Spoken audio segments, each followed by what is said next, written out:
2000 सालों से भी ज्यादा समय तक बेबीलोन का प्राचीन शहर वेल्थ और इंसानी एम्बिशन की एक न हिलने वाली मिसाल बना रहा। विजिटर्स इसके हैंगिंग गार्डन्स, फैले हुए मार्केट प्लेस और इसके मर्चेंट्स द्वारा जमा किए गए अनोखे गोल्ड को देखकर हैरान रह जाते थे। फिर भी बेबीलोन के इतने लंबे समय तक टिके रहने का असली सीक्रेट इसका कॉमर्स नहीं था और न ही इसके ट्रेडर्स का दिमाग था। यह कुछ ऐसा था जिसकी उतनी चर्चा नहीं हुई। क्वीन सेमिरामिस और किंग नेबुकाडनेजर की विशाल दीवारें। ये दीवारें बहुत विशाल, बिना किसी ग्लैमर वाली और बनाने में बेहद महंगी थीं। इनसे कोई इनकम नहीं होती थी, वे कोई डिविडेंड नहीं देती थीं। शांति के लंबे दशकों के दौरान शक करने वाले नागरिकों ने यकीनन इन विशाल पत्थरों की रुकावटों को देखा होगा और सोचा होगा कि बेजान चट्टानों में इतनी मेहनत और रिसोर्सेज क्यों लगा दिए गए। किसी कवि ने मसाले की खूबसूरती की तारीफ में कोई गाना नहीं लिखा और किसी मर्चेंट ने अपने ट्रेड बैनर्स पर किले की दीवारों को डिस्प्ले नहीं किया। फिर डार्क डेज आए, जब असीरिया की खूंखार सेनाएं लूटपाट और कत्लेआम के इरादे से मैदानों में आगे बढ़ीं, तो मार्केटप्लेस का ग्लैमर रातों रात गायब हो गया। उस भयानक घड़ी में बेबीलोन के नागरिक प्रोटेक्शन के लिए अपने गोल्ड कॉइन्स या फाइन लिनेन की तरफ नहीं भागे, वे मोटी मजबूत दीवारों के पीछे चले गए।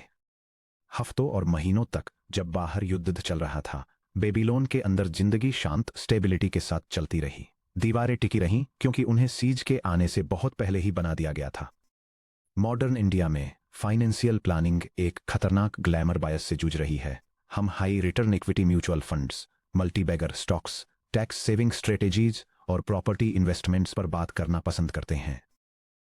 लेकिन जब कोई अनएक्सपेक्टेड इकोनॉमिक सीज आती है, और मॉडर्न इंडिया के वोलाटाइल माहौल में ऐसी सीज हमेशा आती है, तो इनमें से कोई भी एसेट क्लास आपकी रक्षा नहीं कर सकता अगर आपके पास फाइनेंशियल वॉल नहीं है। आपका इमरजेंसी फंड वही दीवार है। यह आपको कभी एक्साइट नहीं करेगा, यह आपको किसी संडे डिनर पार्टी में शो ऑफ करने का मौका नहीं देगा, यह कभी किसी वायरल सोशल मीडिया पोस्ट में भी फीचर नहीं होगा। लेकिन जब लाइफ में मुसीबत आती है, तो आपकी फैमिली की डिग्निटी और टोटल फाइनेंशियल कोलैप्स के बीच यही एक स्ट्रक्चरल बैरियर होता है। Section break, the anatomy of an unannounced seize. एक फाइनेंशियल वॉल नॉन नेगोशिएबल क्यों है, यह समझने के लिए आपको थियोरिटिकल स्प्रेडशीट से बाहर निकलकर यह देखना होगा कि क्राइसिस आने पर आम इंडियन लाइफ्स की हार्श रियलिटीज क्या होती हैं। जुबैदा की कहानी याद कीजिए। सेक्शन 3.5, वह रेजिलिएंट होम कैटरर जिसकी पूरी ऑपरेशनल कैपिटल उसके गद्दे के नीचे कैश में रखी थी। जब नवंबर 2016 में ओवरनाइट डिमोनेटाइजेशन का अनाउंसमेंट हुआ, तो कुछ ही घंटों में उसका लीगल टेंडर बेकार कागज बन गया। एक फॉर्मल बैंक अकाउंट में स्ट्रक्चर और लिक्विड फाइनेंशियल कुशन न होने की वजह से उसका छोटा कलीनरी बिजनेस अचानक एक दर्दनाक मोड़ पर रुक गया। उसे अपनी वर्किंग कैपिटल को सेव करने के लिए हफ्तों तक बैंकों की अव्यवस्थित लाइनों में खड़ा रहना पड़ा, जबकि उसके day to day household operations बुरी तरह प्रभावित हुए। मुंबई के talented 29 year old freelance photographer Rajat के बारे में भी सोचिए। Section 3.5, Rajat peak wedding season के दौरान महीने का बेहतरीन 1.2 लाख रुपीज कमा रहा था। वह अच्छी लाइफ जी रहा था, बांद्रा में एक सनलिट अपार्टमेंट किराए पर लिया था और मानता था कि उसकी इनकम स्ट्रीम हमेशा बनी रहेगी। लेकिन जब मार्च 2020 में कोविड-19 पैंडेमिक पूरे देश में फैला, तो ओवरनाइट इवेंट कैंसिलेशंस होने लगे। रजत के पास लिक्विड कैश में सिर्फ 47,000 रुपीज की सेविंग्स थी, जो बेसिक लिविंग कॉस्ट के 3 वीक्स से भी कम थी। 45 डेज के अंदर रेंट पे करने या अपने हाई एंड कैमरा इक्विपमेंट की ईएमआई भरने में असमर्थ होकर रजत को केवल ग्रोसरीज खरीदने और रेंट देने के लिए गिरते मार्केट के एब्सोल्यूट बॉटम पर अपने long term mutual funds liquidate करने पड़े, जिससे उसे भारी भारी कैपिटल लॉस झेलना पड़ा। और शायद सबसे ज्यादा परेशान करने वाली बात यह है कि इस बुक की ओपनिंग ट्रेजेडी को याद कीजिए, जिस दिन चैप्टर 1 में पापा की मिडिल मैनेजमेंट जॉब छूट गई थी। जब अचानक टर्मिनेशन लेटर आया, तो यह सिर्फ एक एम्प्लॉयमेंट सेटबैक नहीं था, यह एक सिस्टमिक कैटास्ट्रॉफी था जिसने पूरी फैमिली की दुनिया को हिलाकर रख दिया। क्योंकि पापा के पास कोई इमरजेंसी कुशन नहीं था, इमीडिएट इनकम लॉस ने तुरंत पैनिक ट्रिगर कर दिया। स्कूल फीस पेंडिंग हो गई, घर का गोल्ड चुपचाप हाई इंटरेस्ट रेट्स पर गिरवी रख दिया गया और घर का एटमॉस्फेयर रातों रात वार्म सिक्योरिटी से सफोकेटिंग एंजाइटी में बदल गया। अगर पापा के पास 6 मंथ्स के हाउस होल्ड एक्सपेंसेस के बराबर एक सिंपल डेडिकेटेड वॉल होती, तो वह डेवास्टेटिंग लेऑफ तब भी एक डिफिकल्ट चैप्टर होता, लेकिन वह एग्जिस्टेंशियल क्राइसिस बनने के बजाय एक मैनेजेबल कॉर्पोरेट ट्रांजिशन होता।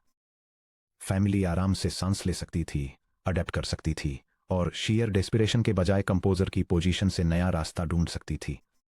Section break, a tale of two layoffs. Harpreet का फाइनेंशियल फोर्ट्रेस। इमरजेंसी फंड की ट्रू वैल्यू कमाए गए इंटरेस्ट के परसेंटेज से नहीं मापी जाती। यह उस मेंटल ऑटोनॉमी से मापी जाती है जो यह आपको तब देती है जब मार्केट कंडीशंस हॉस्टाइल हो जाती हैं। हरप्रीत को कंसीडर कीजिए, जो चंडीगढ़ में अपनी वाइफ और 6 ईयर ओल्ड डॉटर के साथ रहने वाले 38 ईयर ह्यूमन रिसोर्सेज मैनेजर हैं। हरप्रीत एक rapidly growing tech enabled firm के लिए काम करते थे। अर्ली 2023 में जब ग्लोबल टेक्नोलॉजी सेक्टर एक सीवियर फंडिंग विंटर में एंटर हुआ, तो हरप्रीत की कंपनी ने अचानक 25% वर्कफोर्स रिडक्शन अनाउंस कर दिया। हरप्रीत की पोजीशन को सिंगल मंथ की सेवरेंस पे के साथ एलिमिनेट कर दिया गया। हरप्रीत का emergency architecture. Total 4.5 lakh rupees. Bucket 1, cash savings account 1.5 lakh rupees, immediate access या zero delay. Bucket 2, liquid mutual fund 2.0 lakh rupees, T+1 business day liquid. Bucket 3, short term FD 1.0 lakh rupees, breakable, penalty cap. उनके आसपास जो colleagues अचानक अनप्रिपेयर्ड पकड़े गए थे, वे तुरंत panic करने लगे। बहुतों ने अपनी लाइफस्टाइल को अपनी ग्रॉस मंथली सैलरी से बांध रखा था और बिना किसी बफर के महंगे car loans, high end credit card dues और प्रीमियम अपार्टमेंट रेंट्स भर रहे थे। पिंक स्लिप मिलने के 10 डेज के भीतर हरप्रीत के कई कलीग्स ने डेस्परेट स्टेप्स उठाए।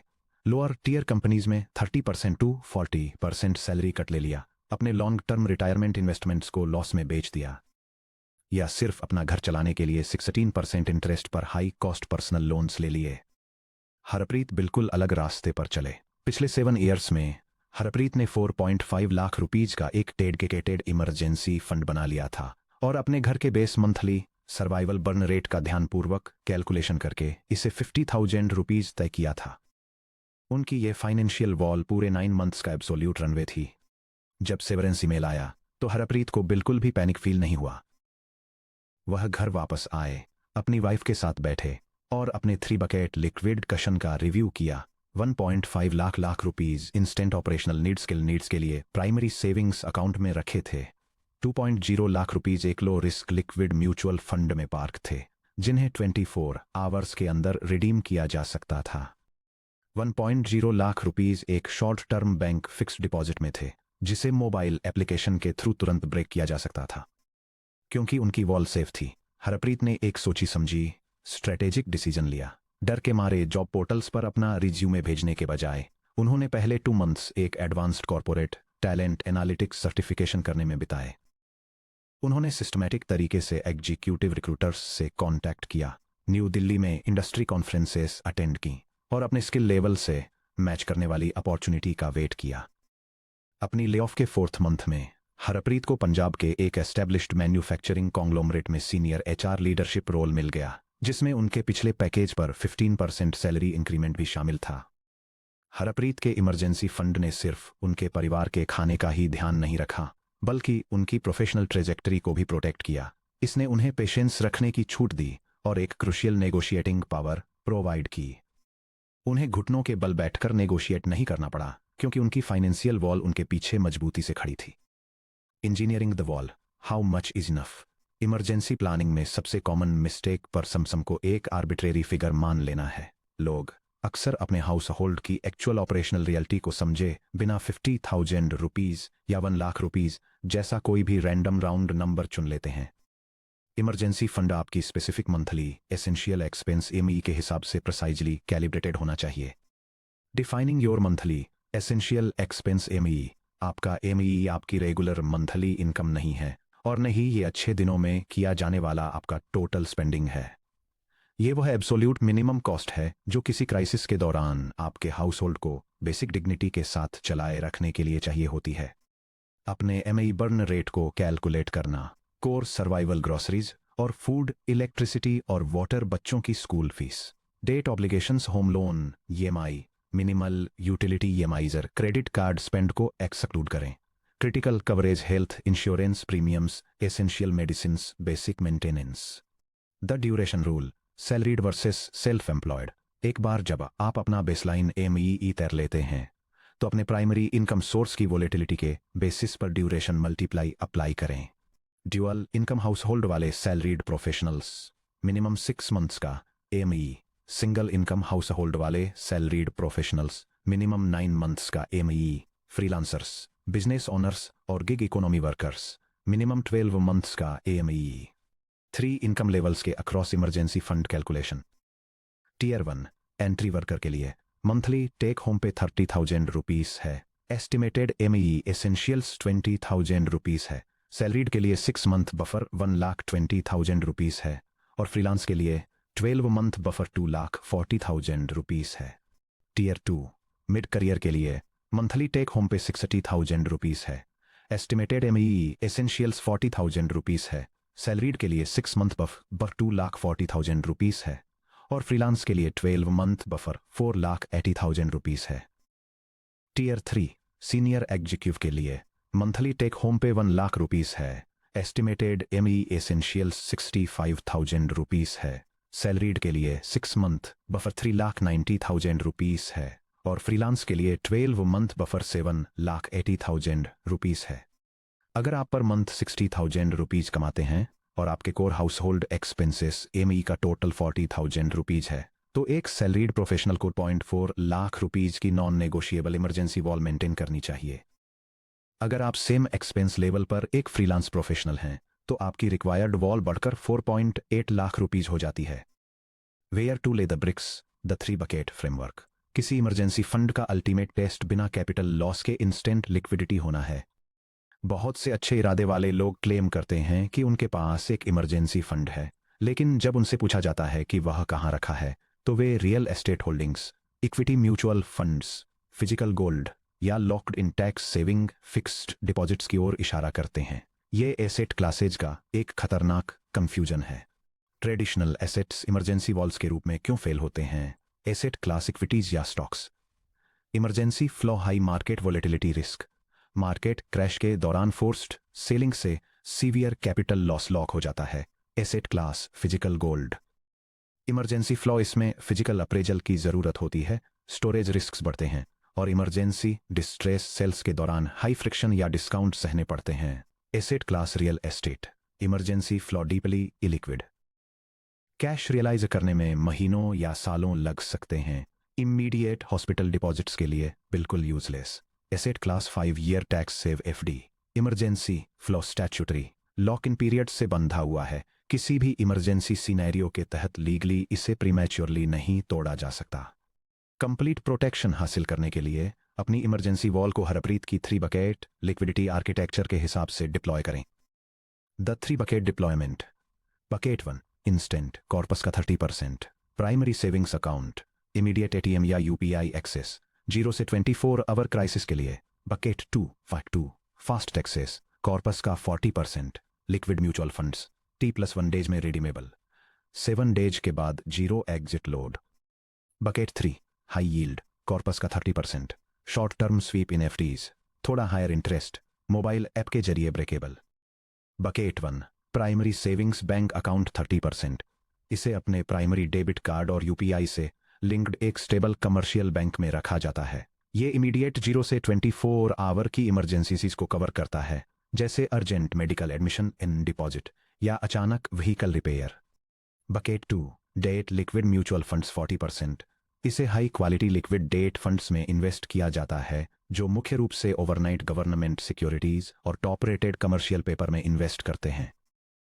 इन फंड्स पर 7 डेज के बाद 0 एग्जिट लोड लगता है और ये 1 बिजनेस डे यानी T+1 के भीतर आपके बैंक अकाउंट में रिडेम्पशन प्रोसेस कर देते हैं। Bucket 3 short term sweep in fixed deposits 30%। इन्हें flexible short term bank fixed deposits या ऑटो स्वीप सेविंग्स अकाउंट्स में पार्क किया जाता है। ये मिनिमम इंटरेस्ट पेनल्टी के साथ instant online premature withdrawal allow करते हुए थोड़ा हायर इंटरेस्ट देते हैं। Section break. The great Indian objection. क्या वह पैसा कुछ भी नहीं कमा रहा है? जब यह ब्लूप्रिंट प्रेजेंट किया जाता है तो एजुकेटेड इंडियन मिडिल क्लास लगभग हर बार एक तीखा ऑब्जेक्शन उठाता है।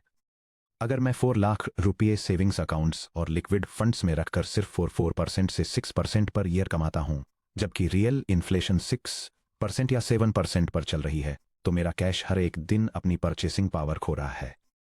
क्या मुझे उस पैसे को instead high performing equity funds या रियल एस्टेट में डिप्लॉय नहीं करना चाहिए? यह आर्गुमेंट मैथमेटिकली सही लगता है, लेकिन यह फंडामेंटली एक इमरजेंसी फंड के पर्पस को गलत समझता है। आपका इमरजेंसी फंड कोई इन्वेस्टमेंट एसेट नहीं है, यह एक इंश्योरेंस पॉलिसी है। एक सिंपल एनालॉजी पर विचार कीजिए। आप अपने किचन के लिए एक हाई क्वालिटी फायर एक्सटिंग्विशर खरीदते हैं। आप इसे खरीदने के लिए पैसे खर्च करते हैं और यह बिना एक भी रुपया रिटर्न दिए 5 ईयर्स तक आपकी वॉल पर चुपचाप टंगा रहता है। क्या आप मैन्युफैक्चरर से शिकायत करते हैं कि आपका फायर एक्सटिंग्विशर इन्फ्लेशन को बीट करने में फेल हो गया? क्या आप फायर एक्सटिंग्विशर को किसी स्पेक्युलेटिव इक्विटी एसेट से रिप्लेस कर देते हैं क्योंकि एक्सटिंग्विशर कंपाउंडिंग इनकम जनरेट नहीं कर रहा है? बिल्कुल नहीं। फायर एक्सटिंग्विशर का काम आपको वेल्दी बनाना नहीं है। इसका एकमात्र काम फुली फंक्शनल होना, इंस्टेंटली एक्सेसिबल होना और जैसे ही आपके किचन में आग लगे उसे बुझाने के लिए रेडी रहना है।